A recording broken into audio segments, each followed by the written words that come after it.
আমি আল্লাহ তাদের ভালোবাসবো, আমি আল্লাহ তাআলা যাদের ভালোবাসবো, কয় মালিক যাদেরকে ভালোবাসবে তাদেরকে কি করবেন? কয় ওয়াগফির লাকুম যুনুবাকুম, কয় আমি আল্লাহ তাআলা যাদের ভালোবাসবো তাদের জীবনের গুনাহ খাতাগুলো মাফ করে দিব।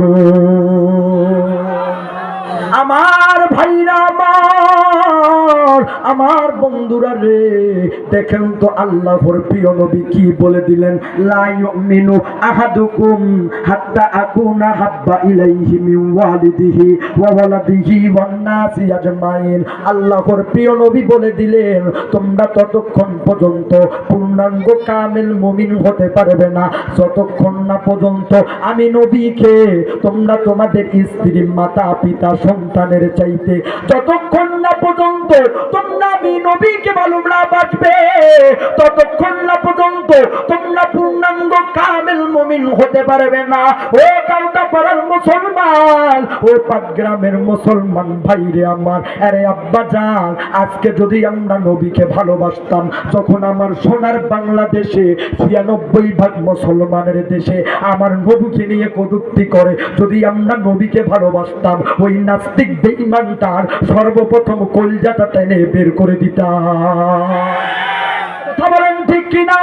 কারণ আমরা মুসলমান, এমন আল্লাহর বান্দা আছে যে এক ওয়াক্ত নামাজ পড়ে না, যার মুখে দাড়ি নাই, ওই ব্যক্তিটা পর্যন্ত সে যাই করুক আর যাই না করুক, কিন্তু আমার নবীকে নিজের জীবনের চাইতে মহব্বত করে, আমার নবীকে আমরা আমাদের মাতা পিতা স্ত্রীর চাইতে মহব্বত করি। আমার সোনার বাংলাদেশে কোন হিন্দু আমার নবীকে গালি দিবে আর মুসলমান হইয়া আমরা সহ্য করব, এটা কোশ্চিন কালো হইতে পারে না, পারে না। এই জন্য বাবাজিরা আমার, যখনই দেখবেন কোন নাস্তিক বেঈমান আমার নবীকে গালি দেয়, ওই নাস্তিক বেঈমানকে সরাসরি কোনো নাই, সরাসরি কোনো নাই, আরে আব্বা জান ফিদাকা আবি ওয়া উম্মি ইয়া রাসূলুল্লাহ, সরাসরি যখনই আমার নাস্তিক বেঈমান না, ইহুদি খ্রিস্টান না, আমার নবীকে গালি দিবে কোন বেঈমানের বাচ্চা, সরাসরি তাকে আঘাত করতে হবে। কথা বলেন ঠিক কিনা? মুসলমান ভাইরা আমার, দীর্ঘক্ষণ লম্বা চূড়া ইতিহাস হয়ে যাবে। আমার আব্বা জান্না প্লিজ আর কোন দিকে নজর নাই, দেখেন তো নবীকে কি পরিমাণ ভালোবাসতে হবে। আরে আব্বা জান, যেই সাহাবীটার নাম হইল সাদ রাদিয়াল্লাহু তাআলা আনহু, যেই সাহাবীটার নাম হযরত সাদ রাদিয়াল্লাহু তাআলা আনহু, ওই সাহাবীটা এই পরিমাণ কালো ছিল, এই পরিমাণ কালো ছিল, তার চেহারা তেমন ভালো ছিল না, চেহারাটা তেমন ভালো ছিল না, দেখতে আবার সুন্দর না, ঠোঁট দুইটা ছিল একদম মোটা মোটা, কালো কুচি দুইটা ঠোঁট ছিল হযরত সাদ রাদিয়াল্লাহু তাআলা আনহু। তবে নবীজির সাথে সব সময় বৈশা বৈশা গল্প করতেন, সব সময় নবীজির সাথে ছিলেন। একদিন আল্লাহর প্রিয় নবী হযরত সাদ রাদিয়াল্লাহু তাআলা আনহুকে বলল, এরে সাদ, হে সাদ, বলো বলো বিবাহ করবা না নাই? হযরত সাদ এবার নবীকে বলতেছে, নবী গো, আমার তো ধন সম্পদ কিছু নাই, টাকা পয়সা কিছু নাই, নবী আমারে কে মেয়ে দিবে? না না, কেউ মেয়ে দিবে না, না না, কেউ মেয়ে দিবে না। আমার ভাইরা রে আমার, দেখেন তো কেমন মর্মান্তিক একটা ঘটনা। নবীজি আবার জিজ্ঞাসা করলো, সাদ রে, আমি এত কথা শুনতে চাই না, তোমার বেশি কথা শুনতে চাই না, এ সাদ বলো বলো বিবাহ করার জন্য রাজি আছো কিনা? হযরত সাদ বসে আছে, এবার চুপ করে বসে আছে।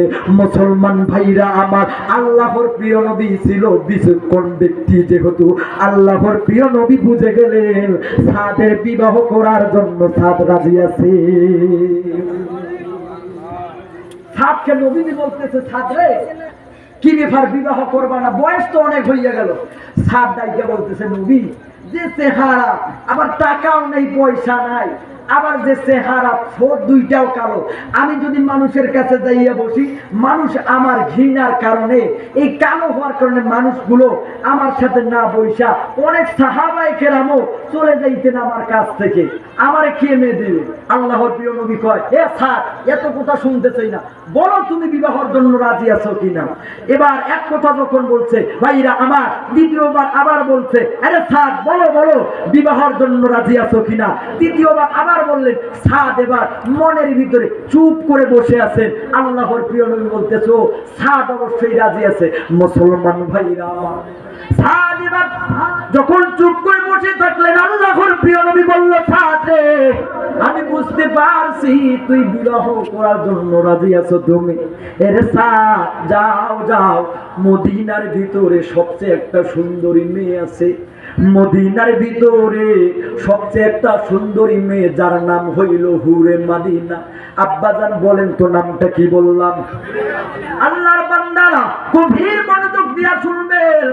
আল্লাহর প্রিয় নবী বলল, ও ছাড়, ভালো করে জেনে নাও, যেই মেয়েটার নাম হইল হুরে মদিনা, আবু আইয়ুব আনসারীর মেয়ে।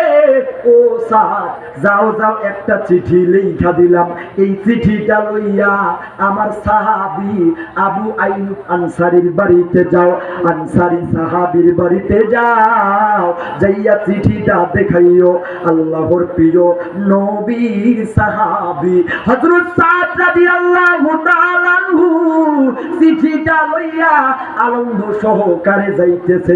কারণ দেখেন, এমনিতে কালো মানুষ, আবার যেই মেয়েটার প্রস্তাব দিতেছে, যার সাথে বিয়া দিবে, ওই মেয়েটা হইল মদিনার ভিতরে সবচেয়ে সুন্দরী মেয়ে। মুসলমান ভাইরা আমার, এবার আল্লাহর প্রিয় নবীর সাহাবী হযরত সাদ রাদিয়াল্লাহু তাআলা আনহু চিঠিটা লইয়া আবু আইয়ুব আনসারীর বাড়িতে চলে গেল। আমার ভাইরা আমার, আবু আইয়ুব আনসারীর বাড়িতে যখন গেছে, বাড়িতে যাওয়ার পরে সাদ এবার জোরদার